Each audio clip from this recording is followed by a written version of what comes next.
Welcome to Decades of Horror, the classic era. Look at that dog. It's as hard as a piece of granite. This is episode 208, recorded July 13th, 2025. Gruesome Magazine. That was my best Mae West impression. Sorry. Oh, wow. That was Mae West? Wow. Couldn't you tell? Wow. Okay, my name is Jeff Mohr, and on this podcast we cover the good, the bad, maybe even the ugly horror films released since the beginning of time through 1969. In each episode, we'll discuss the monsters, spirits, psychos, and villains that have haunted movie-going audiences since the dawn of film history. Love it.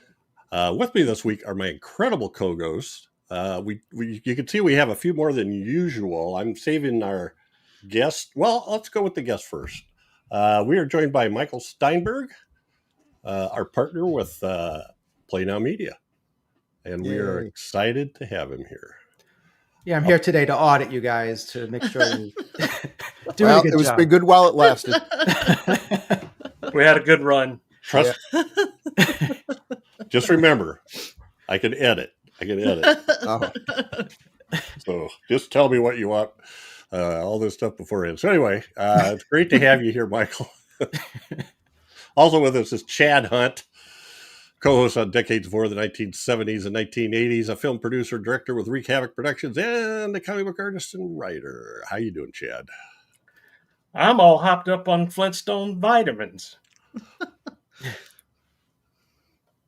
Okay. Chirp.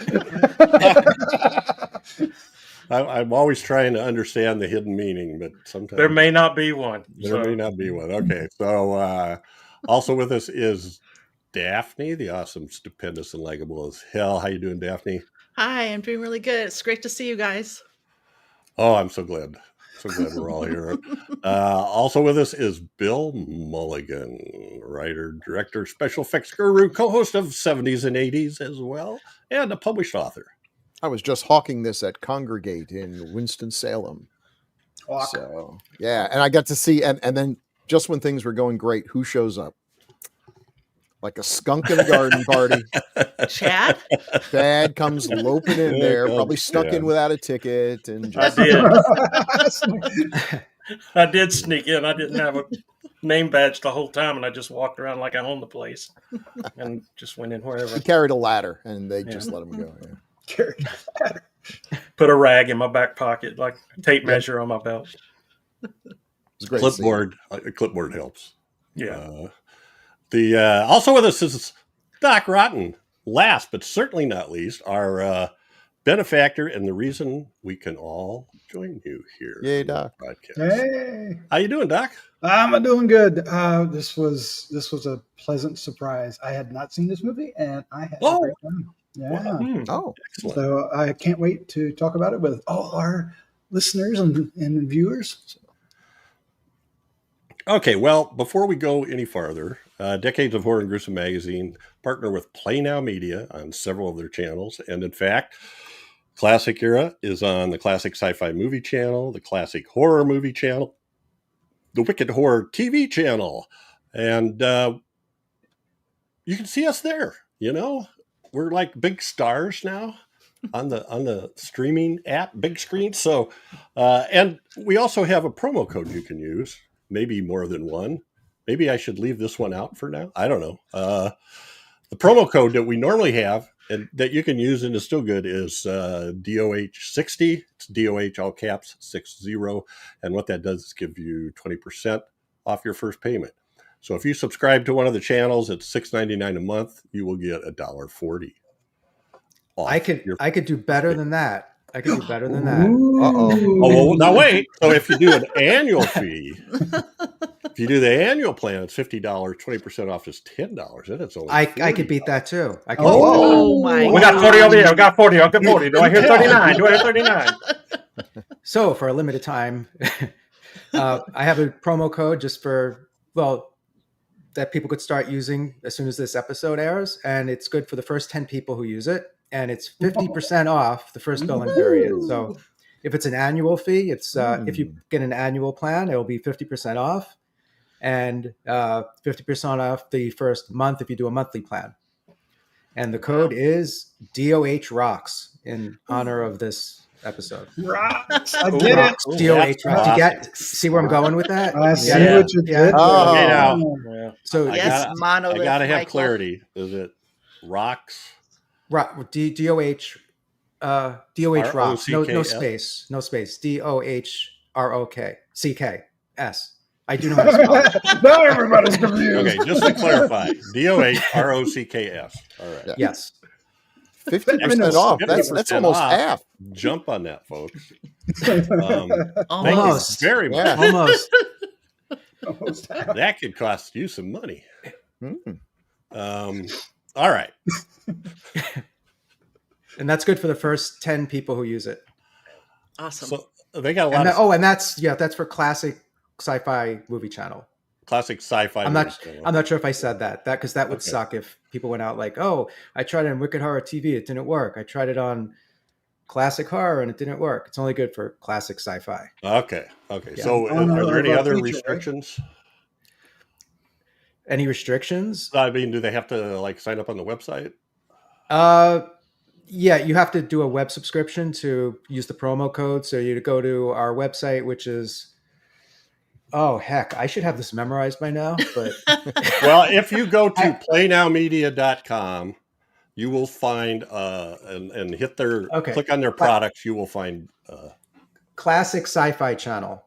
I have over like 100 sites now, so I lose track of the URLs. So it's like I'm out of date. I just counted them and it was over 50.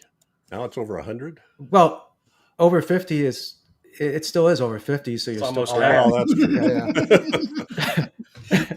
that's true. All right. Bunch of math whizzes. First time subscriber or anybody?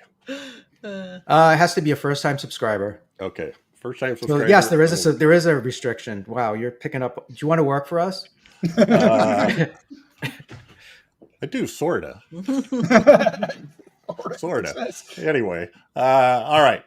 Moving on. So take advantage of that, folks. If you haven't got on one of their channel yet, you can subscribe to Sci-Fi. Yeah, and if you like found footage movies, our flagship channel is POV Horror. You can go to povhorror.com for the best found footage films anywhere, all in one place.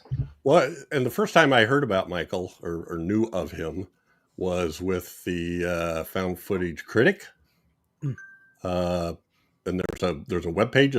Yeah, foundfootagecritic.com. It's the world's largest and I think only database of found footage movies. And every week we get contacted by filmmakers, add a film to your database, add the film. So right now we have, I think, over 2,500 found footage titles cataloged. That is so cool. It's kind of like IMDb for found footage movies. And I actually have, I can't manage it now. I have someone else that I hired to ingest all of the titles because I can't keep up with it alone. And then I heard you. I used to listen to a podcast that's no longer existing called Found Footage Files. Found Footage Files. Yeah. Files. And I forget the guy's name. Butcher. Boss Butcher. Yeah. Yeah, that was so many years ago. Yeah. We actually have all those, and we want to put some video to them, like as background, and then put it on our website. We wanted to do that, and also try and digitize the voices for all of our articles on Found Footage Critics, so people could listen to that on POV Horror. So that's a project for later this summer or the fall. Nice. I like That's that. really Alrighty. cool. Yeah. All right, guys. If you like found footage, you should go to that website. It's full of tons of information, lots of reviews, scores, what's found footage, what isn't. I may have a quiz for you before we sign off here. Isn't there a movie we're reviewing at some point today? There is. So what we do here on this podcast, we start by giving you some basic details of the film, and then we go into first impressions, some taglines. We look at how they marketed the movie with taglines and posters, and then kind of take off down the road. So without further ado, What movie are we reviewing? Oh, there we go. so Monolith Monsters. 1957, directed by John Sherwood, written by Norman Jolly and Robert M. Fresco. The credits say that the story was by Jack Arnold and Robert M. Fresco. There will be more about that later. The cast includes Grant Williams, Lola Albright, Les Tremayne, Trevor Bardette, Phil Harvey, William Flaherty, Harry Jackson, Richard H. Cutting, and Linda Shelley. Production company is Universal International. It was filmed in California at the Morris Dam in Azusa, the Universal Studios, and the Universal Backlot in Universal City and Lucerne Valley.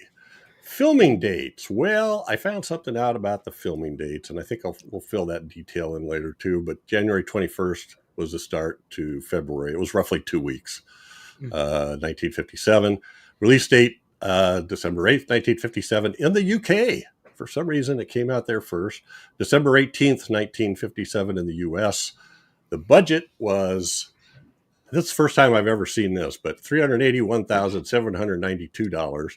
But with the 30% studio overhead, it was $496,330. In case any of you were worried. I know. Interesting. I know. And I love it when they have it down to the last dollar, which was actually 4.4% over what they were allowed for the budget. So about 21,000 over budget they went. Domestic box office, 2 million. I like how they're oddly this Hollywood for you. They'll tell you exactly how much you spent down to the last dime, but how much did it make? We're going to round it off to the nearest million. 2 million. Synopsis: rocks from a meteor which grow when in contact with water threaten a sleepy southwestern desert community and indeed the world. Yep. Don't feed them after midnight. And there's one of their mini monoliths in its first stage. I mean, already it's cracking sinks. So Baby monolith. just causing troubles. It's a newborn monolith. It is. It's so cute. Yeah. Ain't he though? All right. Well, this happens to be Chad's pick. Yay. So, Chad, Ah, what were your first impressions? When did you see this? I saw this as a kid and remember not liking it very much because the title promised monsters, and this was not really a monster as far as what my definition of it was as a small child watching this. So I thought it was kind of dumb. But I said, I'm going to give this a second chance, and let's watch it again and see what. Let me watch it as an adult, see if my take is any better. And I like it a lot better now than I did as a kid. It's not a dumb sci-fi movie. It's kind of smart, and I like the idea behind it. These rocks that grow when they come in contact with water, and the way they kill people is they suck all the I guess minerals and life-giving stuff out of people, the ground, anything they touch. So I thought I like that idea. That's a cool monster, and the fact that they just grow so high and tumble over and crush anything in their path as they grow is kind of cool. It really is a good idea. There was no other movie like that, as far as I know, anyway, that had this kind of threat in it. So I really like it. I liked that it had Grant Williams in it. I'm also thought it was very cool that it had Les Tremayne in it. The guy that, if you're a 70s kid and you remember the old Shazam Saturday morning TV show, he's the guy that drove the bus or the van or whatever that was. They drove around everywhere to help kids in need. So I remembered him from that. And this was a pretty cool little flick. And once again, it had dumb science in it. That's always a plus, but it was good. I liked it a lot. It reminded me a lot. Some of it, especially the title card, reminded me of the It Came from Outer Space type sort of thing, where the comet comes crashing into the into the screen and reveals the title, and also the little girl that was in it reminded me of the little girl from that movie Them. too. Yeah. Oh, I Them. thought you meant them. Yeah. So it was really good. I liked it a lot, and I'm glad we watched it again because I have a better appreciation of it now. So Excellent. Michael, how about we hear from you next? Yeah, I first saw this when I was little kid. I remember I saw it on the afternoon on like Channel 9 or something. They always had like a sci-fi movie on I think Saturdays in the afternoon, and I just loved this movie, and I just liked the whole science behind it. And I remember when I was watching it, I was just torn over the science because I don't remember how old I was, but I was thinking, wow, how could those things keep growing and regenerating? Because the stuff they're made out of is going to run out. So how could it keep growing that big? And I was just trying to rationalize this, and then I asked my mom, I'm like, how could this happen? She goes, it's just a movie. It's just a movie. Let it go. And then after the dam breaks at the end, I'm like, this stuff, it's going to go 100 miles, and then the dam's going to dry up, and then it's going to take over the whole world. I don't think they thought about that. How are they going to collect all this stuff that's being carried downstream? Yeah. See, I'm still thinking about this. Still waiting for the news reports. Then. Yeah, yeah. Late breaking news from CNN. So I remember about a year ago, Jeff, I reached out to him like, are you covering Monolith Monsters anytime? Because I saw this when I was a kid. I want to cover it again. I want to talk about it, and I want to learn more about it. And finally, you're covering it, and I was able to get on. Thank you. I can't say I know much about it. Just I watched it like 3 times in the last few days, which was good. And I did a bit of research, but I liked it just as much as when I was a kid watching it, and can't wait to talk about it. Excellent. Doctor, you hadn't seen this before. No, I had avoided this one because I didn't get what it was all about. It just looked cheesy and dumb. But it's not. Well, it's cheesy, but in a really good way. I mean, it takes a really intelligent way of looking at it, even though it's fake science, as you guys are saying. But I liked their approach to solving the problems. I liked all the people involved, and the characters were really fun. It was really well made. The effects of the Monolith Monsters was actually impressive and not phony as I thought it was going to be from the weird pictures I saw in the magazines back in the day. So I was more than pleasantly surprised and enjoyed it. It's it's a Universal film that I will now champion. Excellent. Bill Mulligan. This was a perennial film on Creature Features and Chiller Theater, and those films tended to break into 3 categories. There were the classics, anything with Bela Lugosi or Boris Karloff, the Universal classics. Always loved them. There were the ones I just didn't like 4 Skulls of Jonathan Drake or Undying Monster. I'd still probably watch them because what choice I have, but I knew I wasn't going to like it. And then there were those that were kind of in the middle, and things like Kronos or Monolith Monsters. They weren't my favorites, but they were watchable and entertaining enough. But like Chad, watching it again, I appreciated it more. That it is pretty smartly written. Yeah, the monsters thing set up an expectation that, it's like, wow, Monolith Monsters, like, wow, giant statues. And it's like, no, it's just a bunch of crystals that fall over.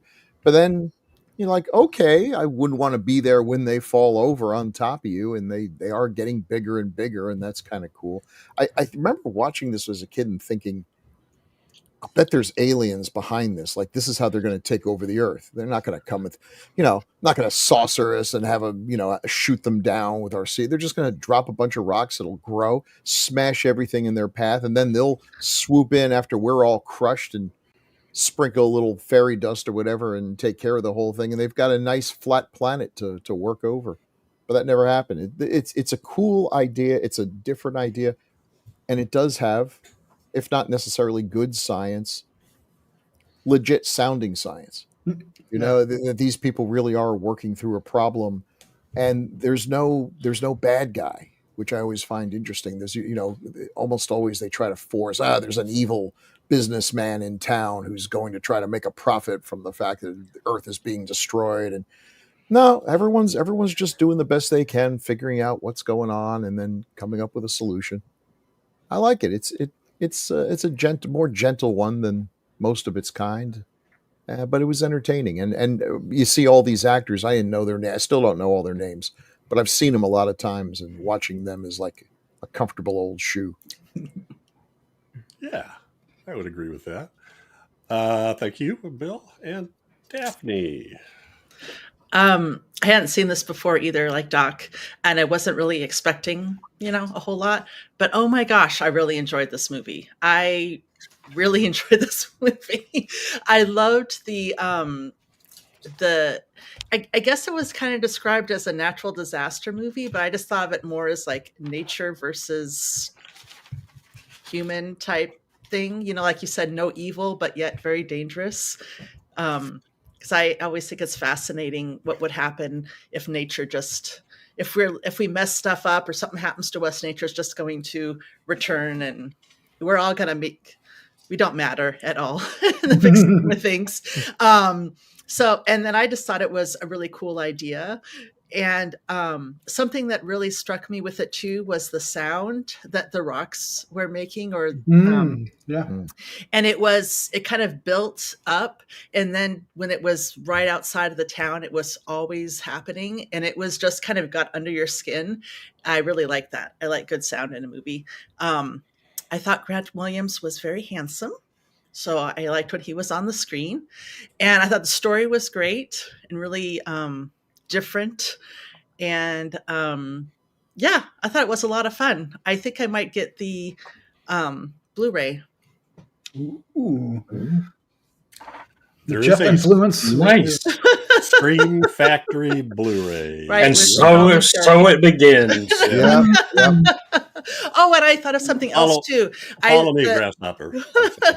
I was just, I was kind of surprised when you guys mentioned the Arnold maybe not being the writer, because I really liked the story. I liked the characters, and it reminded me of how cool I thought it came from outer space. The story itself was, but if he didn't, I don't know. So I'm interested to hear what you have to say about that. Okie dokie. Well, I like this one a lot. I think it was on when I was a kid, but it's not one of those ones that sticks in my mind. I've always talked about the ones that stick in my mind, but this isn't one of them. But now when I watch it, I absolutely love it. And I think the thing that makes it, as Michael was saying, the whole thing is kind of silly if you really stop and think about the science, even though they try to science. There's a lot of sciencing going on. Especially in the weather report. But I think the thing that really makes it is the music and what Daphne said, the sounds of those things growing up and toppling, is really well done. I don't know. I like it. I like it. I enjoy the heck out of it. All righty. Well, what do we do now? Oh yeah. We dance. It's now the time on Sprockets when we dance. It's now time for Taglines. Oh, gee. Whoa, that was actually good. What was that? Yeah. Really? Another guest. Was that sarcasm there? Hello. Okay. Taglines for the Monolith Monsters are long and drawn out. And capitalized. And all caps. All right. Mammoth skyscrapers of stone thundering across the earth. Yeah, that's good. Yeah. Is that loud enough? Yeah, well done. Okay. living skyscrapers of stone thundering across the earth, crushing all that stand in their path. Crushing all that stands. Hey, who's milking this cow? Gigantic aerolites invade the earth and crush everything that stands in their way. See! A fiery meteor hurtle from outer space. See! People turn to stone. See the monsters feeding upon water. Hey, all right. Jeez. And boy, that ought to scare you. Technically, that's true, right? Yeah. Oh, yeah. See! An aerolite fall to earth. See! Petrified human beings. There's a lot to see. Yeah. There's a lot to see. Yeah, see? Ah, From outer space they came. Meteor-born. Meteor strange. meteor. No one knows what that means, but I love that. I love it. Sounds like a caveman saying it. Yeah. Meteor strange. Now these amazing monolith monsters reveal powers shocking beyond belief. Wow. As opposed to yesterday when they weren't as shocking as they were Yeah. now. the Now most they're- shocking powers ever seen. Yeah. Yeah, they grow. The most startling non-science fiction concept ever brought to screen. Wait, what? What? Non-science fiction? Most startling.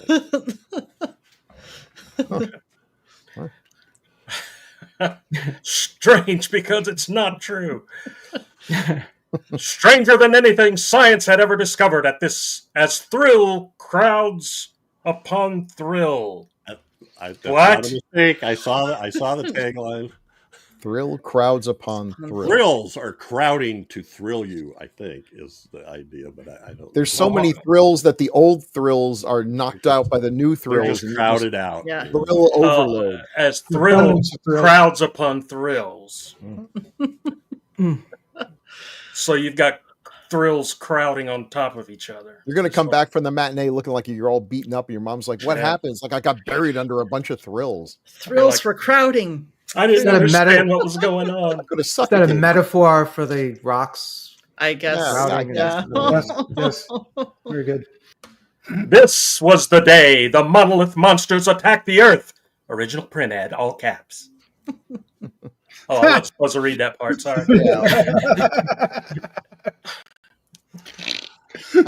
And that's been Taglines with Chad. Chad's our hero, cool and rad. With him reading taglines, they can't be that bad. Oh yeah. Those are kind of fun ones, I thought. They were fun. Yeah, they were pretty good. And now we've got some posters. Are we trying to sell this with posters? The Monolith Monsters. Now I haven't seen that one because it's got the two leads up front. Yeah. Although Kathy doesn't have, she's mostly watching the kid. I guess, yeah, she's in there quite a bit. And the people running. The Monolith Monsters. Orange I love these posters. I feel like a lot of them were done by, was his name Reynold Brown? Or This is, well, I don't know about this one, but this one is a Reynold Brown poster.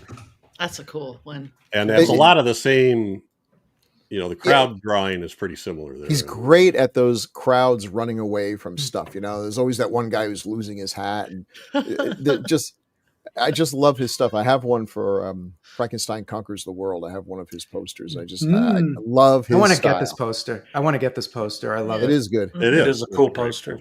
Reminds me of Action Comics #1.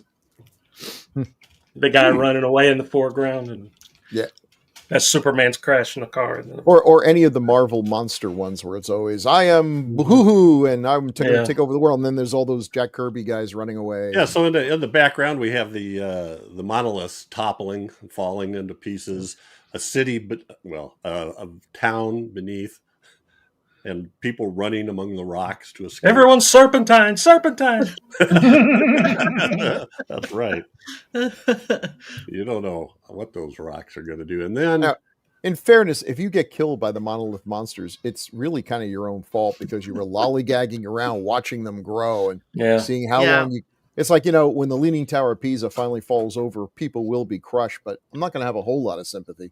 Yeah, they it's had like, plenty of ooh, time to get away. avalanche. Right, Yeah. avalanche. Let's have a picnic and watch it. Yeah. Welcome to my TikTok. We're here watching the Monolith Monsters fall.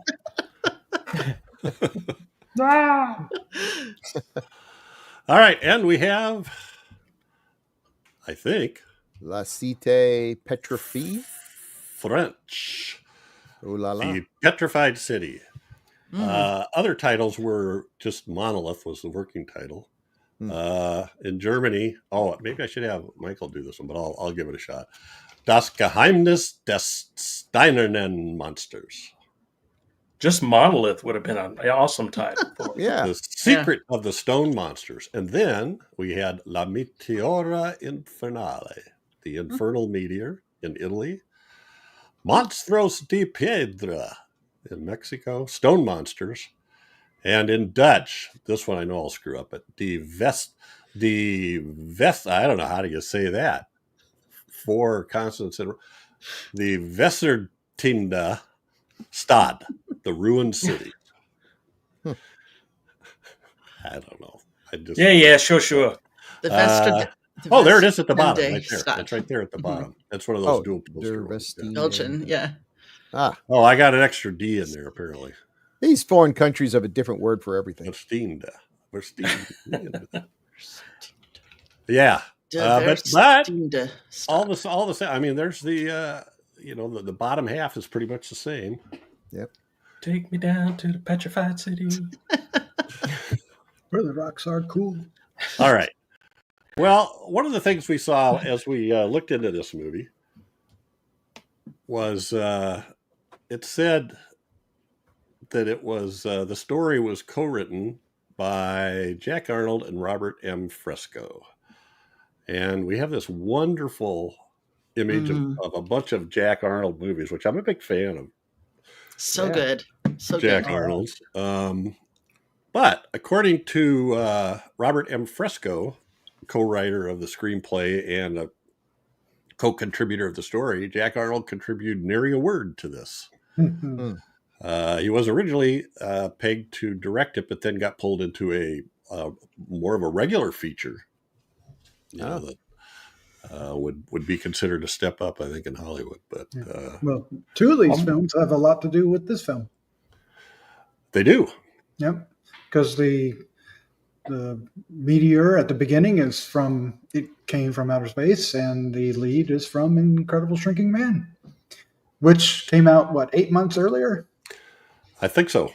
I think so. So it came from outer space. All they did was brighten up the meteor so you couldn't see the facets of the spaceship that are on it. Otherwise, it was the same shot zooming across the landscape. Save a few bucks. Revenge, and there's other stuff it has to do with this. So this is so weird to me. One of the things they did at Universal, and I don't know if it was just this one guy, but Joseph Gershenson is listed as music supervision. And then they don't list anybody as composing the music. On IMDb, it says uncredited were Irving Gertz, Henry Mancini, and Herman Stein. And Gershenson, or Universal, had this formula that if you didn't provide a certain percentage of the music, then you didn't get a credit. So these guys all wrote parts of the music, Gertz, Mancini, and Stein, but also a huge parts of the music came from other, earlier science fiction flicks. And I have a note somewhere that Chad, did you notice the sting from the creature? Yes. Okay.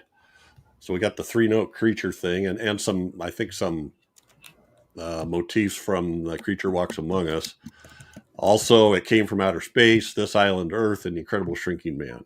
Little bits of music were put in there. So. All the Universal films from the 50s. But I'm cool with that. I thought it sounded good. Now, the guy who actually did direct this also did The Creature Walks Among Us. Okay. I missed that. Cool. Well, that I wasn't think we've covered all these except for Monster on Campus, right? Tarantula. Tarantula, okay. We haven't done Tarantula either. Oh, we did those. We did the Spider, Earth We haven't- versus Spider. Yeah. Maybe we should Yeah. do Tarantula. Tarantula's on my list for sure. Maybe that's my pick. I don't know. Tarantula.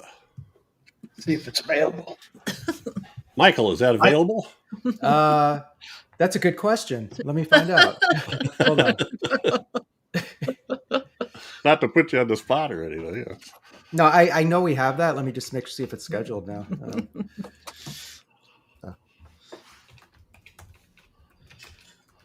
Yes, You really- it is. It is Awesome. right.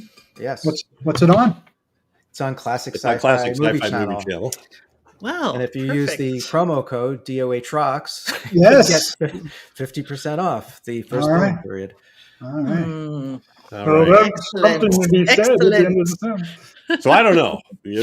Did Jack Arnold actually do this? I don't know. Or was this writer sort of a bad apple kind of thing?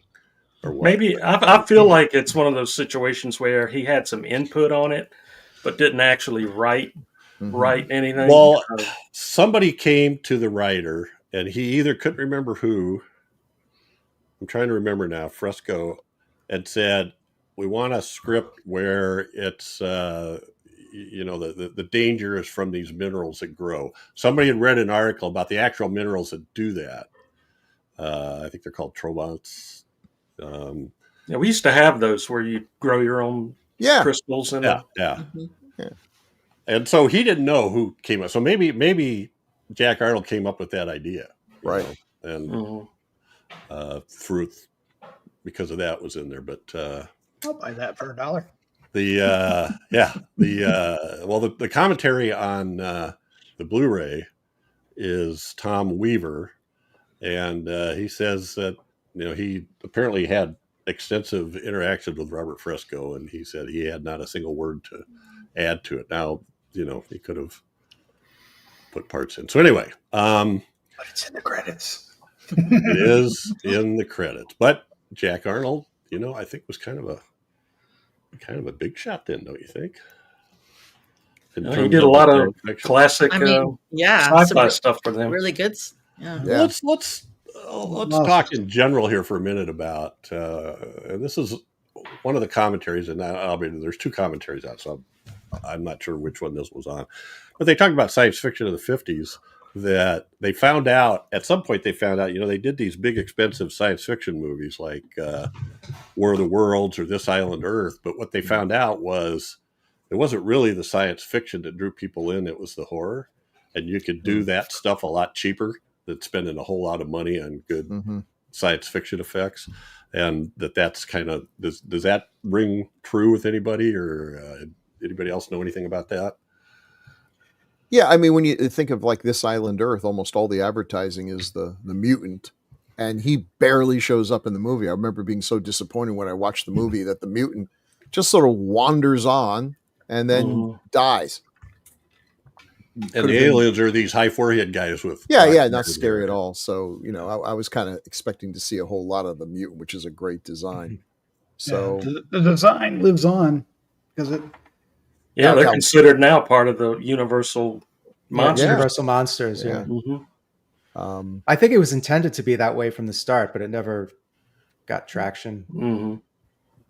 I'm trying to remember when we did that movie if there was something about how that got minimized in some way, like they didn't. And that was also, if I remember right, that was based on the original design of the creature from It Came from Outer Space. Yeah, I think so. I think you're right. I think you're right. I think we did talk about it then too, because. Well, anyway, I was just thinking about that. And I don't know how much these guys got paid. According to Tom Weaver, these guys, like Fresco, got paid $500 a week to work on this script. And then Jolly got paid, I don't know how much he got paid, but the number of weeks they turned in on the script was a lot, to the point of where they spent like $20,000 on the script for this thing, which seems really out.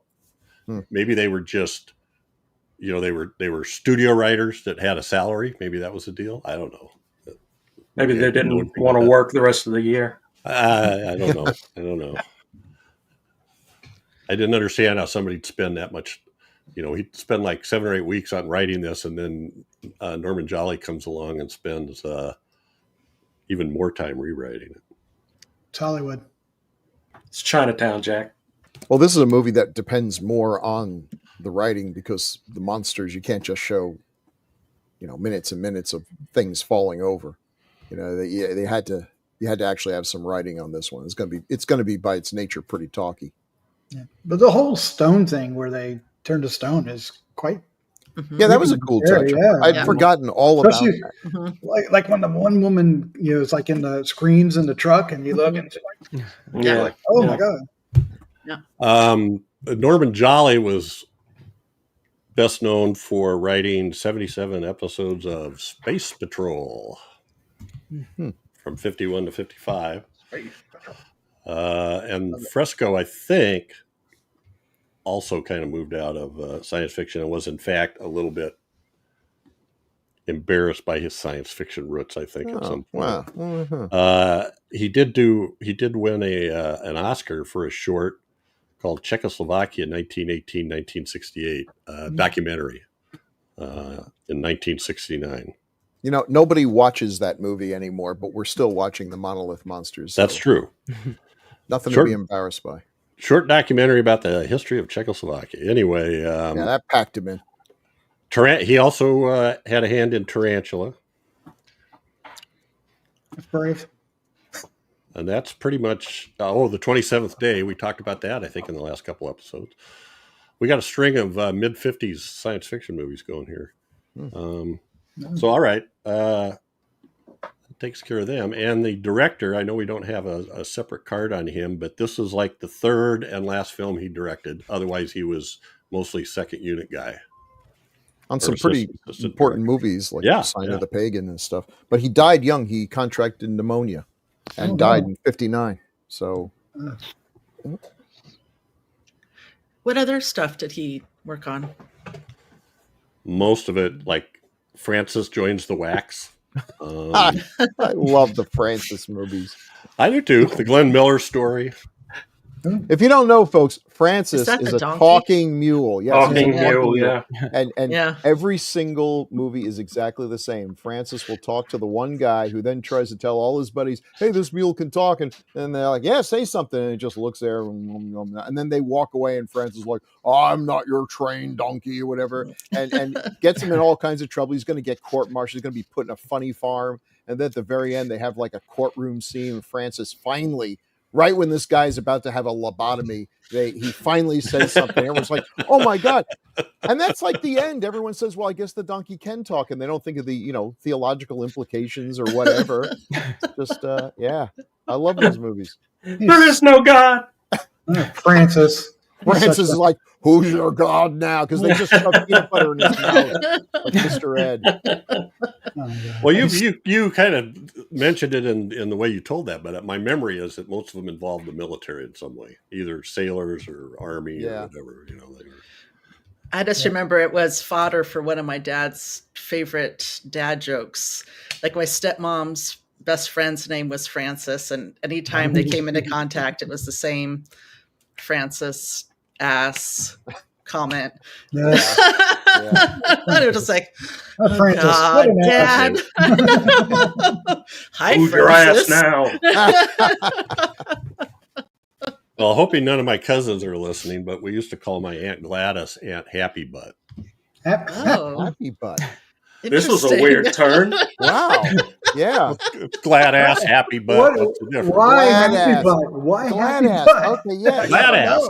Gladys, glad ass. Oh, okay. Wow. Okay. I was like, I didn't hear the glad ass. And It was Francis, a different time. again, Michael's like, I'm so proud to have them on my channel. Yeah. Well, that's actually my mother-in-law's name. Now I'm not going to get that out of my head. Just be careful of any Freudian slips I around just have there. to, just A word to the wise: don't call her happy butt. Yeah. It might not go over well.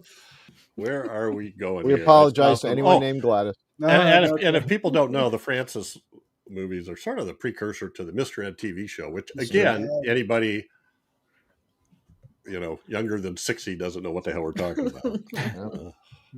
They're Unless you love reruns. Yes. Well, that's true. if you're on Me TV or whatever that Yeah. Yeah. All right. Wow. I forgot about that. Moving on to the cast. Grant Williams. The Incredible Shrinking Man. Yep. Oh, he was great. He seemed like a guy that was ready to take off as a leading man. I know. But it never Yeah. went anywhere. I know. Yeah, what happened? I mean, boy, this is what we would call a precipitous fall to go from the Incredible Shrinking Man to Leech Woman. But as bad as that is, Brain of Blood, an Al Adamson movie. Yeah. Oh. Oof. Yeah. I don't know why he didn't make it into I don't know. He was so good in Shrinking Man, Well, some of these guys, he did 50 episodes of Y&I, which was a pretty popular movie in the early 60s. He did a bunch of stage acting before he became a movie actor, but I don't. 2 episodes of Perry Mason. That's my new thing. I've It's a good thing. so far this year I've binged Perry Mason twice. It's our new Batman All of them? 66. Yeah. Twice? Oh my gosh. Wow. Twice. Holy cow, that's a lot. How many are there? You must be there's retired.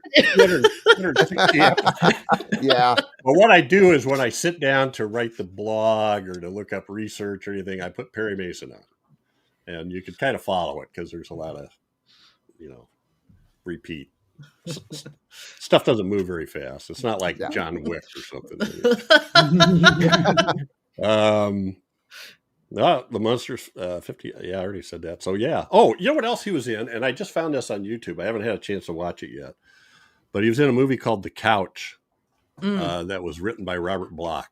I read about that, yeah. Sociopath kind of thing. So that looks like a really interesting story, and I would like to see him playing that character because he looks all good, he looks like a good guy all the time, and it's on YouTube and it's pretty good transfer, I think. So how does Grant do here? Oh, fantastic. Oh yeah, I thought he was really good. Yeah. Totally believable. Yeah. He's a little slow on the uptake when they figure out that water causes a problem and realizing it's now a thunderstorm. They're like, it's been storming for hours. And then, but then you would have seen him run to the doors, the windows, throw himself against the windows. Well, to be fair, the guy that he called, the weatherman that he called, was a little slower on the uptake than he was. Yeah, That's true. That's true. Well, he was like the Jeff of the movie. He was. William Shallert, one of our favorite guys. He's got tons of bit parts. I think he's got a bit part in Invasion of the Body Snatchers, and then he goes on to be much more present. He's Patty Duke's father in the Patty Duke Show, but he was totally clueless. I mean, which makes him Jeff. First of all, you take the barometric pressure of 10 years ago and compare it to what it is today. Cumulonimbus and the cyclonic blah, blah, blah. And he gets all done, and the guy goes, "Can't you just tell me when it's going to quit raining?" So then he looks out the window. He looks out the window. Yeah. That 48 hours. So nothing's changed. I forgot to put that up before. This was with the posters. This was double billed with Love Slaves of the Amazon. That's a natural fit right there. Interesting. And they talked about, they had all kinds of weird marketing gimmicks that the press book told the theater owners to get together a box of rocks and make a sign that says, these rocks are harmless, but if they were the Monolith Monsters, they should tell them running for your life. They should just tell them to give some kid a bag of rocks and have him sit behind the screen and toss them at the audience and just better than 3D. Yeah. Well, and actually, better yet, just tell them "Love Slaves of the Amazon" is on the dual bill. Stick around for Love Slaves of the Amazon. I mean, that looks like a fun double bill in the 50s. Going to the drive-in as a kid, that would be awesome. You know, Grant Williams. I miss the days of seeing movie posters in the newspaper. Yeah, they were great. Yes. I miss those days. Yeah. Oh, When and you were see- talking about when you guys were talking about the weather, calling the weather guy, they did that thing in movies too, where they know everybody to call. They immediately hop Yeah. on the phone. Yeah. And oh, they call the medical Medical association, Research Institute. Yeah. And call the everyone Weather knows who Bureau. and they know who they are too. It's like Yeah. This little town. And Well, actually, if the movies are old enough, they actually have some woman who, like, Gladys, get me the Right, weather yeah. mask. Like, she like starts moving things around. Don't really know how it worked, but the I love it. the She medical was in this research one. Inst- Medical Research Institute made an appearance in The Incredible Shrinking Man too. Yeah. One ringy dingy, two ringy dingy. Hey, it's Uh, working. All right. So Grant Williams, yeah, I thought he was pretty decent. He was a good character for this and showed the right. I think I read something where someone who knew him said he was too much of a pretty boy, but didn't quite have the it factor to be a handsome leading man. But he wasn't rough enough to do any character roles.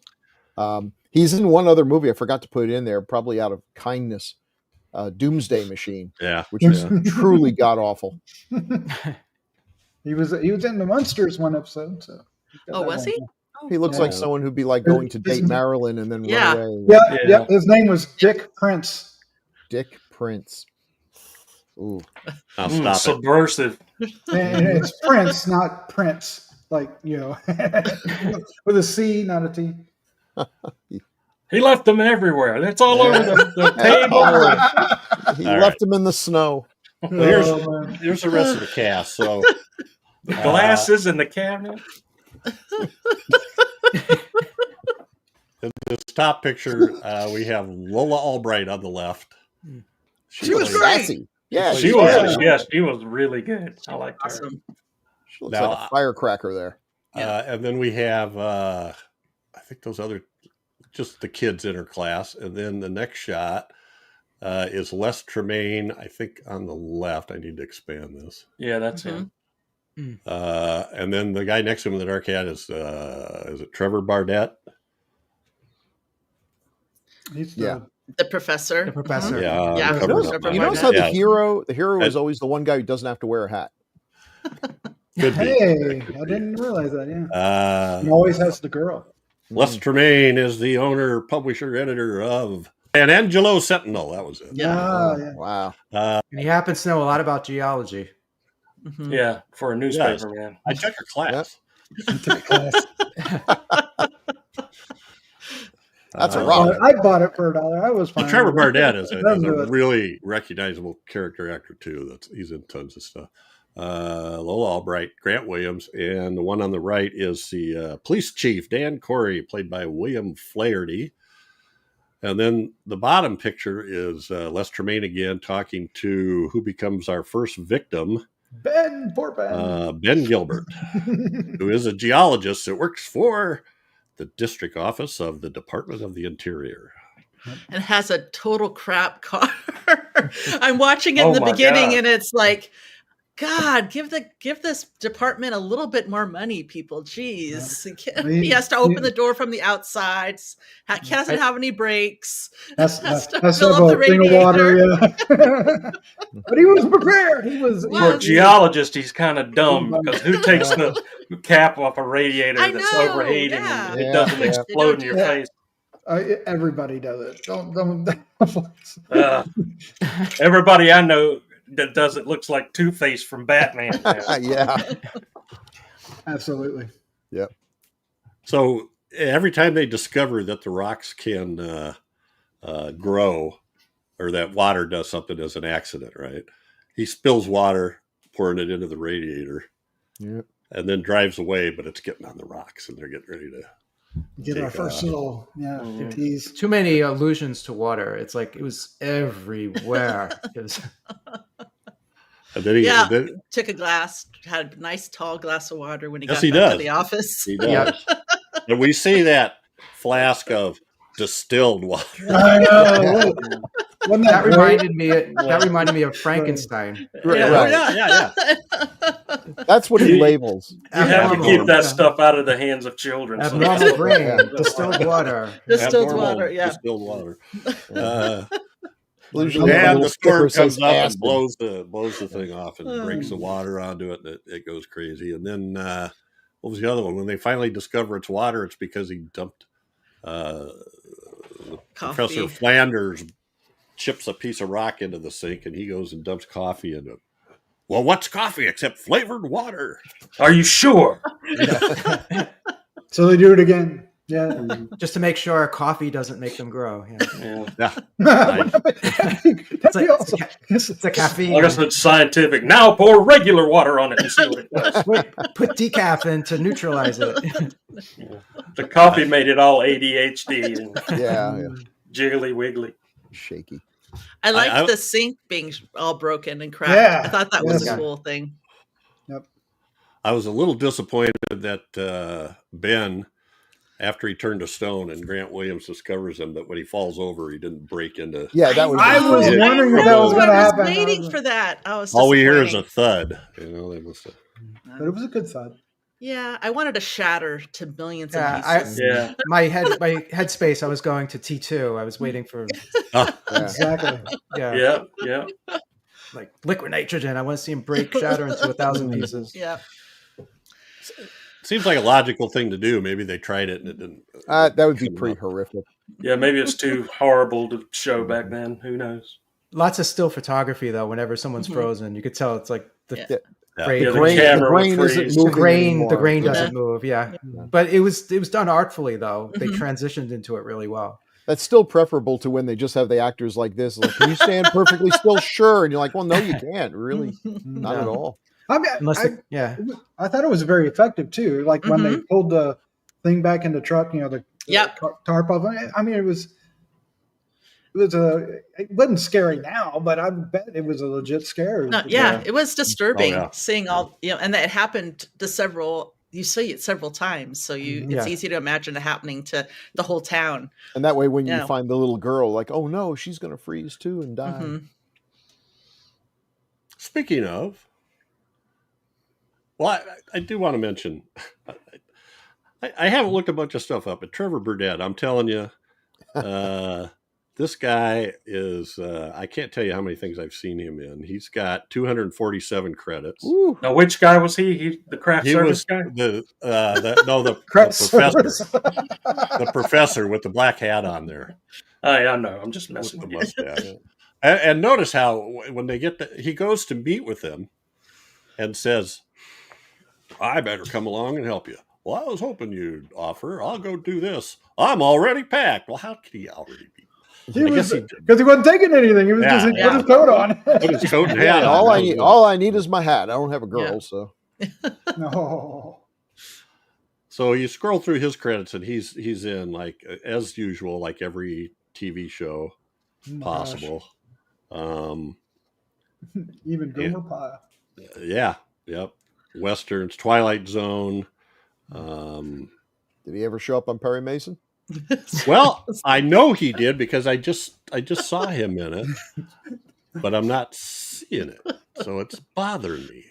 And of course, if you show up on Perry Mason, there's two possible roles. There's the innocent guy who is, to the world, he looks incredibly guilty, but Perry figures out that it's not him. Or, and this is way better, the one who at the very end finally stands up. It's like, yes, I stopped talking. I did it. And I do it again. And you're like, wow, just shut up. His lawyer's like, shut up. Okay. Yeah, I Oh, see yeah, that he was in 2 episodes. He was. Ah. The case of the startled stallion and the case of the two-faced turnabout. They were into alliteration. Yeah.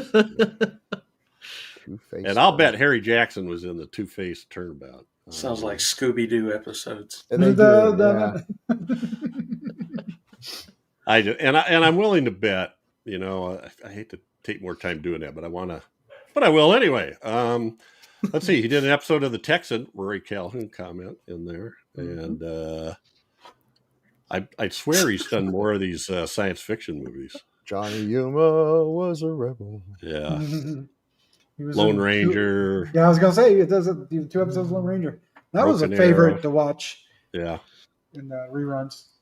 Hello, Watch them go Silver. past that rock over and over again.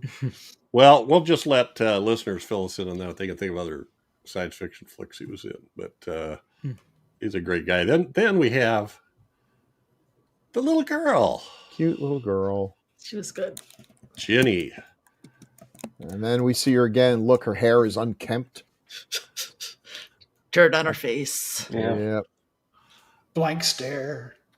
Don't her hands start turning to rock too? Yeah, one Yeah. does. Yeah. Didn't both her parents die? Yep. Yeah. Yes. Yeah. Well, they just sort of like, we saved her. He's like, yeah, but now she's an orphan. She was in shock. Yeah. But those hands, her little stone hands looked like, I looked at those and went, those look like man hands. I was thinking the same thing. Yeah. They were She's just got a little, man hands. little large. Seinfeld. We're not She's got man hands. She tried to date Seinfeld later on. No. This was the only credit she has. I don't know if she was went good. on. Oh, she was fine. Little kids can be awful, but she was fine. She became a hand model. My thing is, if I'm watching these movies, Very good. yeah, if I'm watching movies from this time. If I don't want whatever the monster is to kill the child, it's fine. Because so often it's just, I sure hope this one gets killed by the thing with two hands or whatever the name of the movie is. Manos. So Les Tremaine was in Nanos. Les Tremaine was in The Naked Monster. You know, that kind of pastiche that came out in early aughts that had everybody that was in all those old science fiction movies. Oh yeah. Kenneth Tobey and Forrest Ackerman was in it. John Agar, Bob Burns, Robert Clark. I think it would have been more fun to be on the set of that movie than to actually watch the movie. Yeah. I think so. So yeah, he did tons of stuff. All right. Mentor was his name on Shazam. Oh, okay. Mentor, yeah. That Sitting there trying show. to think of it. He was in was so creepy. War of the Worlds too. Okay. You talking about Shazam, Bill? Yeah. I mean, What? okay. I mean, the premise is just so. This old guy is driving around in a van with this young kid, who luckily with a secret word he can then become of age, and it's just like, wow, this is a weird fantasy. Great, the cops just pulled us over. Say the magic word, or I'm going to go to jail. So this lightning storm comes down that there's no attention is drawn toward anybody. Cop pulls over, like, no problem here, officer. I'm here with my clearly over the age of 21 friend here, young Timmy. Billy Batson. Billy Batson. That's it, Billy Batson. Was that when they already couldn't call him Captain Marvel anymore? No, they called him Captain Marvel. Yeah. Oh, did they? Was called Captain Marvel then? Mm-hmm. Yeah, God, the history of that character is so convoluted and weird. Fawcett to DC to. My favorite version was the one who just yelled "split" and then he would split into a bunch of pieces. That was his superpower. Yeah. Split. All right. The Nerd. Monolith Monsters. There they are. Look at them. This movie had very cool special effects. Mhm. All the matte paintings were just on point and great, and the miniature work was good for a movie like this. And Yeah. They were made out of balsa wood, and they were scored so that they broke in the right place. Really? Oh, that is wow! cool. Nice. that is Nice. awesome. Yeah. That picture you have on top, that one I felt like it did an exceptional job, because when it went through the barn roof, I remember thinking, God, that looks so good. I mean, it's a miniature, but it was like, that looks so good. Yep. And for me, like Daphne brought out, the sound really helped it too. Yeah. When they would crash down. The rumbling and the crack, chunking or crunching or whatever of the rocks, and then the music was just. Yeah, I was, like I said at the beginning, I thought it was going to be like real cheesy and goofy effects, and I was really surprised how well this was done. I mean, it was quite effective. I thought. Yeah. I really thought, I was like, oh wow, I'm enjoying watching these things just grow and fall over. Wow, how did that happen? Well, I think it's one of those things too. Like if you see the poster or even the title, "The Monolith Monsters," I just kind of go, "Well, how scary can that be?" Right. But this is so well done. It's just really fun. I think the premise too, the idea of something, and this has been played with in science fiction, like the chicken heart that took over the world, or the blob. The idea of something that, you can run away from the blob. You as long as you're not by the monolith monsters, you're fine. But it's inexorable. It's just going to keep growing. Yep. It's not going Yep. to stop. It may take a while, but it will eventually take over the earth. And I don't know if that's a thing from the anxiety of communism or whatever, but it's just an interesting idea. Slow moving, but can't be stopped. Except by salt. Like the blob. Saline solution. Water. Luckily, these things always have a weakness that we have lots and lots of. Alien Nation, remember that? Oh yeah. Salt. Salt water. Yep. Forgot about that. Yeah. What was the M. Night Shyamalan Signs? Yeah, where aliens water. Alien vulnerable to water land on Earth. Planet of water. Yeah, 2/3. This planet has 2/3 water. We'll get around it. Now wait a minute. I mean, there's so many of those. What about Neon? What was it? What was the name? Neon Maniacs. Maniacs. Oh and my God. not to mention War of the World that died of the common cold. Well, yeah, but that's awesome though. I agree, but it's You'd think an advanced race of beings would be able to figure that out before they. Yeah, germs. Hubris. Nah, it'll be fine. We don't need vaccines. Yeah, we can make a workaround for that. Earth seems like a pretty sterile planet. Look at them; they're so clean. Yeah. Look at this one place here, Chicago. How dirty could it be? You could eat off the floor. And then we have. Yeah, we can't keep up this comedic pace forever. Yeah, that's right. This snappy patter doesn't. We're running out of material. Come on. Airline food. What's the deal? And why the small packets of peanuts? I don't get it. Why'd they call it the Civil War? People weren't very polite. All right, folks. So Troy Donahue had an uncredited part, and I'm halfway through the movie and I'm going, well, where the hell is Troy Donahue? I just haven't seen him. So then I'm really focusing in on everybody that's not, and finally I realized it was this guy with the ball cap on that's rigging up the dynamite to blow the dam. The smallest part ever. Yep. But an important. He's got a couple lines. He's got a couple lines in there. Yeah, he had an interesting career. Not as interesting as I thought, because I realized as I looked it up that I was getting him confused with Tab Hunter, but still. And he's in Monster on the Campus, and Seizure is actually a pretty good role. Deadly Prey is such a god awful movie, but super entertaining. If you're in the right frame of mind. I don't know. Like I'm expecting a lot from that. Yeah. From that cover, VHS disc cover, or whatever. I think that's the one where the hero is wearing like the tiniest little shorts you can imagine, like right out of Sleepaway Camp. Yep. Okay, I'll be watching this. I see. By the way, just so you know what kind of guy Michael is, he told me yesterday his kids were sent off today to sleepaway camp.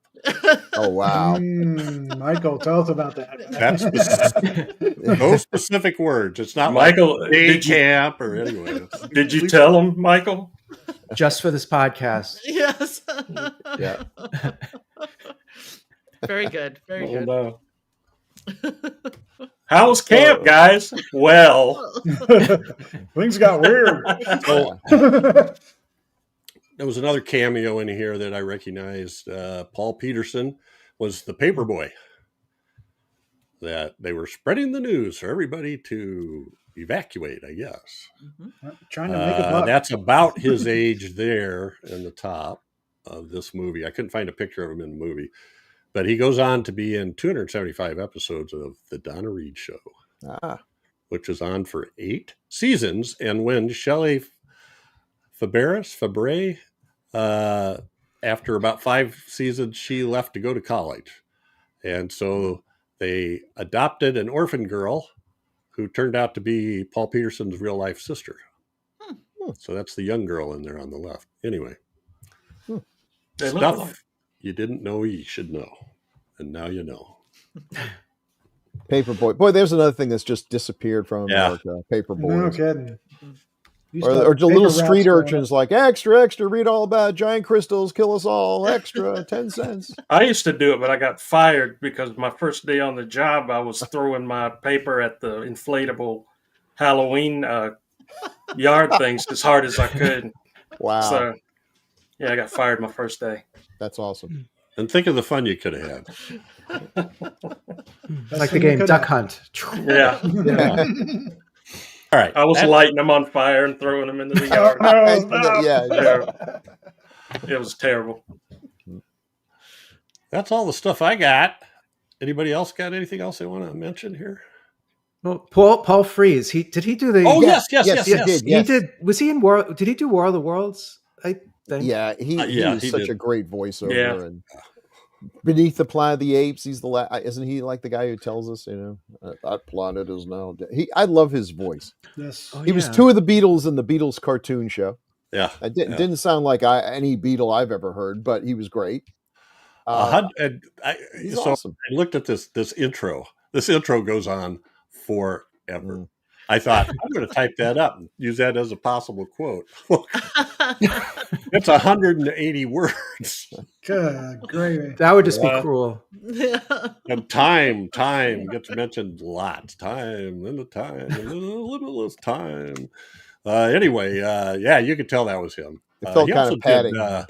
he did It that. was He was great. Colossus. He was Colossus in Colossus the Foreman Oh, Project. okay.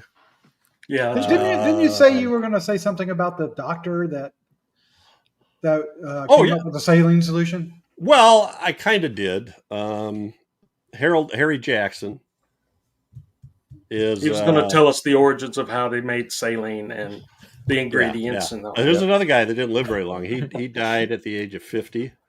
Just looking quick to see what it was. It's a car accident. Oh. But he was in. Why don't they list that? Well, he was in an episode of Twilight Zone.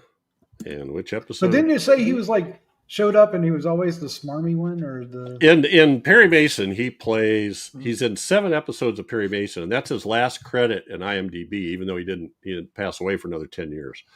And in every one of those episodes, he plays some kind of con man or some guy on the make who's in the background screwing shit up, trying to make money or con somebody. Every single one of them. And he always has this kind of sneer on his face. He has this great sneer, and I'm watching him in this movie, and he never does that. Never does a sneer. He's actually acting. But he was good. I mean, I like the whole thing because they have an iron lung in here, right? Yeah. Yeah. And they put the little girl in it, and it was all crazy. I enjoyed that part of it. They did a good job. I'm gonna nail you with this. So he's in The Case of the Cautious Coquette, The Case of the Sardonic Sergeant, The Case of the Jaded Joker, Wow. The Case of the Wary Wildcatter, The Case of the Provocative Protege, Oh, The Case of the alliteration. Poison Pen Pal, and the case. Oh, this is the only one. This is The Case of the Velvet Claws. So Sexy. Have you read any Earl Stanley Gardner? I yet? haven't. I haven't either. I just interesting. Interesting what titles. did he do? What did the He author? wrote Perry He Mason. wrote the original Oh. books. Yeah. Yeah. Sorry. Shelves of them in the mystery. Tons of section. them. Can I just Yeah. say that saline is actually quite important for the human body? I just feel like I just want to make sure. That Yeah. Well, Yeah. it's not I just understand. Well, their premise is silicone is the part that adds flexibility to your skin. Really? I'm not sure that's scientifically Yeah. accurate. but Yeah, but let's still go with it. Come on, nobody will know. I must have a lot of silicone in my face and everything Yeah. because I'm all stretchy and Just wait a few years. It starts to lose it. I wondered what's keeping all the wrinkles pushed out. I thought it was the fat, but it's just I silicone. want to. Silicon. I meant to talk about this before, but Lola Albright, surprisingly, in the commentary, Tom Weaver kind of skips over her. Let's see Michael's poking around behind his picture. Oh, sorry about that. No, enjoy it, Michael. Look at you. Okay. It's like, wow, the pressure's off. I could do. Yeah, exactly. I could pick my nose. I could do all sorts. Exactly. Yeah. Somebody, please Oh my gosh. spare me from this. So, she had 99 credits, and the one that I think of the most is she had 55 episodes of Peter Gunn, which is really a pretty good show. You could watch. Oh, it you were going to say Perry Mason, and I was going to lose my shit. It wouldn't surprise me if she was in it, but 55 episodes of Peter Gunn, which had a theme song by Henry Mancini and had great jazz stings and stuff in the music. It was a great song. Yeah, it is. Herschel, we played that in band when I was a kid. Herschel Bernardi plays his. Peter Gunn's a detective. Herschel Bernardi plays the police detective he's always interacting with. Anyway, and I think that Lola Albright is his kind of girlfriend, although Peter Gunn doesn't have. He's not tied. He's not tied down. That's right. He's a loner, a rebel. Yeah, something like that. Dottie. So he's a rambling man. She was married to Jack Carson. You'd know him if you saw him. He was in a bunch of stuff at the time of this movie, 52 to 58. All right, enough of that. Before I get to the guy sweeping the street, we talked about the music. I didn't get. They gave a credit for somebody for gowns, but I'm kind of like, where were the gowns? Yeah, I looked into that too. It was a costume designer that was in lots of stuff, but yeah, I don't know what the gowns were. The special effects guys were Bud Westmore. Bud Westmore, makeup guy. He did all the petrified people. Petrified people, yeah. There you go. And then the special effects, the special photography and stuff was Clifford Stein for doing all the monolith stuff and everything. And then and wasn't he involved with like King Kong or something like that? Yeah, I think he goes way back. Yes. Yeah. Yes, he was. He was very accomplished visual effects. Oh, wow. This guy, all the way from King Kong to the Concorde Airport 79. Well, somebody got to do it. Yeah. Spartacus, Patton, This Island Earth. I mean, it's the stuff you look at. Everything is. And the Creeping Terror. That would be the one I'd want to talk to him about. Oh my God. That one, that scared the crap out of me as a kid. He probably left it off the resume. The Deadly Mantis. That's the walking carpet. Oh, there was a bunch of music from the Deadly Mantis in this too, and it was kind of like, whatever they thought was effective for a giant insect, it was much more effective with the monoliths. Giant rocks. Oh, do you know what they used for the rocks? They were obsidian. Yeah. Yes. Oh, the actual rocks. Yeah. Yeah. Shiny glass. They were, and they looked foreign. It was really, especially with the desert background. It was. It was a good choice. Yeah, good contrast. The nurse. I can't let an Iowa reference go. We won't hold it against you. The nurse at where the Iron Lung was Carol Morris. She was Miss Iowa, Miss USA, and Miss Universe. Whoa. 1956. Let's see. And Weaver said it was shot in 13 days of principal photography, 2 days pre-production, 1 day second unit. And I think the second unit stuff was just, I think they said they sent somebody out to take pictures of, distant shot of vehicles driving down desert roads. There was a lot of that. Did anybody recognize the little town? Yes. There was used, it's backlot. A couple of famous 80s movies used it quite a bit. Back to the Future and Back to the Future, yeah. Gremlins. Yeah. Gremlins. Which Another has water. Yeah. which Yeah, has another a little water. bit, yeah, Yeah. has a water problem. Yep. So there's really stones known as Trovants, Trovants, in Romania that grow, move, and reproduce. So cool.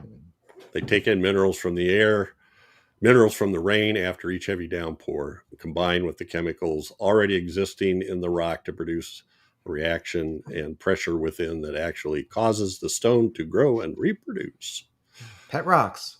Pet That's so rocks. cool. Yep. That rocks. I had a pet rock. What's his name? Bill.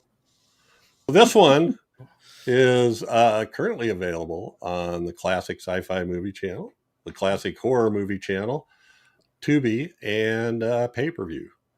I watched it on the Classic Horror Channel. Mhm. And I did. would highly recommend people checking this out. Yeah. I know Yeah, that it's fun. it probably comes with a little bit of, like, what? But it actually, it's really, really good. It is. It's a great. It's Yeah. an effective film. Really, really Mhm. good. It has good pacing. It moves pretty Yeah. quickly. That's Really that's a good. big part of it. Yeah, and the character Yeah. actors are great, and there's no flaws really, other than the science being goofy as hell. But that's part of the fun, though, right? Yeah. Mhm. You enjoy these movies for this weird science. Weird. Weird science. science. Yeah, I was they really. waiting. I love I the science. love that one. I was hoping somebody would get it. I love the I science. wasn't going to say it. Weird science. All right. So we do have some feedback. Ooh, we got a lot of feedback. We do. We'll just go around the horn here. I'll start with Doc. Oh, me. Episode Okay. 136, The Return of Dracula, from The Return. Randy Acuna. Randy says about the Return of Dracula. Francis was also a great guest star, in the first season of both Ben Casey in the early 60s and the first season episode of Mission Impossible. A man after my own heart. Yeah, I was just going to say, yeah. Francis Letterers, who's talking about the vampire star. Thank you, Randy. Appreciate that. Daphne, Werewolf of London, episode 206, from Eleanor. Yay, Eleanor! Eleanor, Werewolf of London. A wonderful movie. Oh. I've seen short clips of this werewolf some years ago, but didn't realize it was from this movie until I watched it for the first time earlier this week. I'm so happy they did that. Yes. I loved that instead of tearing his clothes while changing, he put on his coat and hat afterwards before going out. What a proper English gentleman. Excellent point, Eleanor. Yes. That's one So of the good. highlights, the hat. And I'll just take this one, Berliner Zero or Berlinero. I can never decide. Fantastic, he says, about Werewolf of London. Yeah. And Bill, Okay. this is from Dennis Lancaster, and Dennis Lancaster is a friend of Jose's. Oh, okay. That frequently posts, and he is very knowledgeable. So cool. they have he some knows- things showing up here. He knows people who know people. My friend Cortland Hull, who is not only the owner and curator of the Witch's Dungeon Movie Museum, but the nephew of actor Henry Hull, strongly refuses the notion that Henry Hull refused to wear the more elaborate werewolf makeup. The proof of this makeup design aesthetic is in the opening scenes in which the Warner Olin werewolf attacks Henry Hull's character. In the brief shot of Olin looking over the rock, you can clearly tell it's him, even though he looks more like a deranged teddy bear than a werewolf. True. Bravo, and another fun and interesting episode. P.S. Spoke to Cortland Hull yesterday, and he revealed something that you might find interesting. His uncle, Henry Hull, went to MGM and did an uncredited appearance as the Great Oz in the MGM classic Wizard of Oz. Taking a good look at the scene, it is indeed Henry Hull wearing the extensive makeup and fangs as the giant head that terrifies Dorothy and her companions. Now, I'd never heard that. Oh my goodness! I got to go look at it because now I'm getting an image in my head. And yes, that could very well be the case. I'd buy wow. That's awesome. Very cool. Now I got to watch it again. Yeah, me Dennis, too. appreciate that. Yeah. Yes. I got to check that out. I immediately started thinking about that one. Oh, man. Go watch it on the Sphere in Las Vegas. And then from James Harris, I think we have Chad on Werewolf of London. Okay. James says, "Hi, gang. I enjoyed the in-depth analysis of this somewhat forgotten gem. Oh. I agree with Bill that the werewolf makeup in this movie is better than the makeup in The Wolfman. It's certainly more frightening and unique. Thanks for another excellent show. Did you say that, Bill? Yes.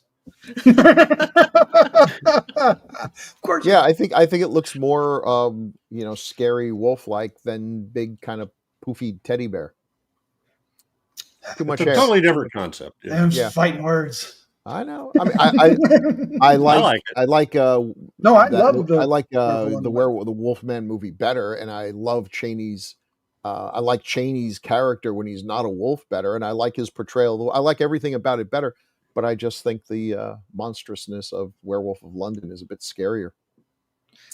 I really like that you can kind of see who he is. Yes, Yeah. Under the I do like that. That's an important part for Yeah, the that's true. story. Yeah, it adds to the discomfort. Yeah, I love those shots that you see in the old magazines and books. Where he's got the kind Yeah. Yeah. The lighting is good too. The way they Mhm. lit him is just great. Well, and that's a good point, because I think we read that. I think that's kind of common knowledge now that Henry Hall, it was not because he was vain and wanted to be seen. It was because that was integral part of the script, Yeah. that he would be recognized. Yeah. All right. What did we do? We just did James Harris. Now, episode 207, Not of This Earth, James Harris again. Oh, good. Michael, can you take that one? Sure. Hey, gang. Oh, hi, gang. I haven't seen this one, but I'm always up for a good Corman flick. Speaking of which, I just watched The Man with X-Ray Eyes a week ago. Don Rickles steals the movie, portraying a wild-eyed, sleazy promoter, and the last 15 minutes is pretty crazy. Great show as always. Thanks, y'all. Oh, Cool. Thank Thanks, you, James. yeah. That Yeah, is, we have to do that one. there's so many movies that I want to do that's one of them. That's definitely one of them. Tarantula is another one. Yeah, because that's streaming on your channel. Is that streaming on your channels, Michael? The X? It should be. Yeah, I think I saw it there. Yeah, so I got it. Phew, Okay. I knew I had it. Okay, Yeah. we're good. All right. From Jose, what, Doc? From Jose on Not of This Earth. A truly interesting little film, one that took me some time to find on home video. I was lucky enough to see it at a revival in college in 1990. I'd read about it. It sounded like a very typical 50s B sci-fi film, but it wasn't and isn't. There is some unique stuff here. Where else do we hear the term harvesting blood in a 50s B film? Mm-hmm. And two aliens walking down the street having a telepathic conversation. Those are good points. Yeah. The college audience was tittering a lot, particularly at the instant assassin creature that comes freeze-dried in that tube. Obviously, a Paul Blaisdell prop slung about on wires until it fell over the doctor's head and that blood spurted out. Yeah. Then instant silence in the theater. Oh, nice. Great stuff. And the Monolith Monsters, certainly one of the most unique 50s sci-fi films out there. My father saw it first run and introduced it to me in the 80s. Awesome. By the way, I will watch anything with Beverly Garland. She always brings class and sass to her roles. And Daphne, I just finished rereading Corman's book. Yes. Nice. You brought up. Excellent. Thanks, Jose, as always. And thanks for referring us to Dennis, I think, Nice. Lancaster. So all great stuff. So we have plenty of ways to stay in touch. Send comments to the Gruesome Magazine YouTube channel, or you can send an email to feedback@gruesomemagazine.com, or make comments on our Facebook pages or website. Have we picked one yet, Doc, for our next episode? Well, I think we might have picked Tarantula. Okay. Cool. Nice. We're gonna do some- Right. Nice pick. Nice. Yeah. Nice. Nice. Oh, 50s.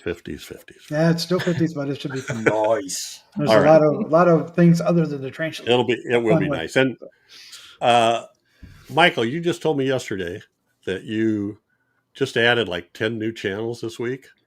What? Something like that. And Yeah. one of them was trashy science fiction film. Trashy sci-fi movies should be going live soon. Trashy sci-fi movies. Yes, because a really popular channel is just trashy movies and trashy horror movies. So why not trashy sci-fi movies? Absolutely. Perfect. Yeah. And what else? Crime movies and TV channel, mockumentary movies, which it's like found footage, but just mock, faux docs. Mhm. British, UK television and movies. Ah, Yeah. Horror comedy movie channel, romantic comedy movie channel, horror movies for women is something we've been planning for a long time. We have Oh. cool. one of our people we hired recently. She's actually in the UK. She's a horror movie fanatic and helped curate all the titles that are just horror movies for from the perspective of a woman's sensibilities that they would like. Excellent. Sweet. Unique. I like that. And then lots of other channels. We're planning a silent movie channel, biography TV, a second martial arts channel, disaster movies and TV. That'll be awesome. Monolith Monsters should be on that. Yeah. Mm-hmm. So there's a lot of crossover between those, but it's pretty cool that you're putting all these out. The whatever your heart desires.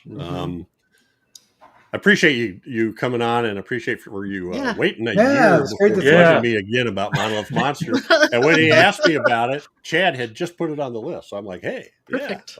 We're doing that. Yeah. Yeah. Thanks for being here, Michael. Yeah. No, my pleasure. Thank you, I had a blast. I wanted to revisit that film, and this gave me the opportunity. And did you say at the beginning you watched it 3 times this week? Yes. You're asking why? I think I'm.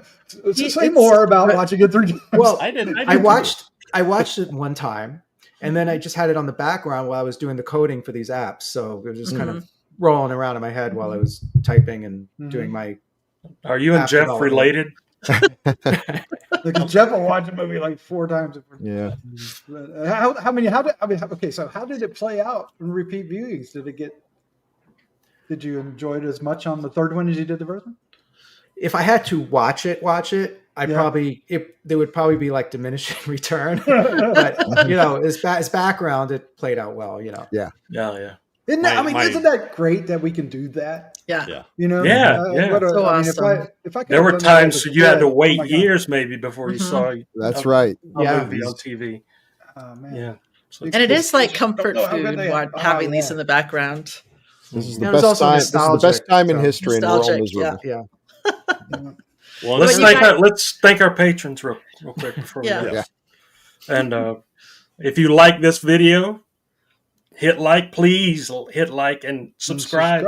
Tell your friends about us. Yeah. If you like definitely check out the Classic Sci-Fi Movie Channel. You got Michael, you got so much stuff on there. It's so awesome. It does, yeah. What I like is, in the descriptions, like if you see stuff, I see stuff I haven't seen before. Sometimes the description will literally say trashy movie alert. So I know that if I want to find, if that's what I want to watch, or if I haven't heard of it, I know what I'm in for. My business partner, one of the things we're actually building now, it'll be done by the end of the summer, is we're going to have a unique synopsis for every channel, because if on the Sci-Fi channel, it'll be one description. If it's on Wicked Horror TV, it'll be another. If it's a really bad movie and people are, or I want to say bad movie, but a movie that's challenged, like a trashy. I don't want to be discriminatory, but but like for trashy movie, all of the watch this great piece of trash where blah blah blah happens, and you see so and so at his worst, and it'll just to kind of get the vibe for that specific app. I love it. It works, Michael, because it catches my attention when I go through the things. I stop and look at what's this trashy film about. So, I actually got some complaint emails though, like, why is this movie on your app if you're saying it's garbage? Why are you putting it on there and promoting it as garbage? Well, some people like that. Some like garbage. I like garbage. That's a selling point. That would be. Well, he said you have a thing. Then he said you have a thing or two to learn about marketing. Oh, well, it worked for me. I watched a few of them because of it. So I'd say not when it comes to horror fans. No. Well, there's a second language. If you think this movie is trashy, don't say I warned you. Did Hey, I did want to say, Michael, before we say goodbye, is you've had this alien growing out of your head the entire show. Yeah. Oh my yeah. gosh, that's so funny. I didn't realize that. You just brought it to my attention. That's awesome. Perfect. That is, Perfect. so very cool. Yep. Oh, wow. Ah, Ooh. Wow. X-ray. My Nico, yeah, we don't look at that side. My Nico alien replica. That's Very so awesome. I love it. Well, thanks again. Thanks again. Yeah. And thanks Yeah. to Grue-Believers, and thanks Chad and Bill and Daphne and Doc. Love you guys. Oh, and welcome Bill to being a Yes. permanent. Yeah, Bill is a regular member now. In case people haven't figured it out, I've said it. I managed to finally get the bribe money all together. Although I wasn't sure who it was since he got a haircut. It must be too hot. I know. Well, yeah. Oh, you should have seen. First of all, they took way too much off, and then she said, "What are you parted on?" I'm like, I don't know. So she just sort of flopped it down. I looked in there as like Guy Gardner. Oh, okay, thanks, and got out of there and just started. All right. Well, say goodnight, everybody. Good night. night. Everybody. Night, everyone. Night.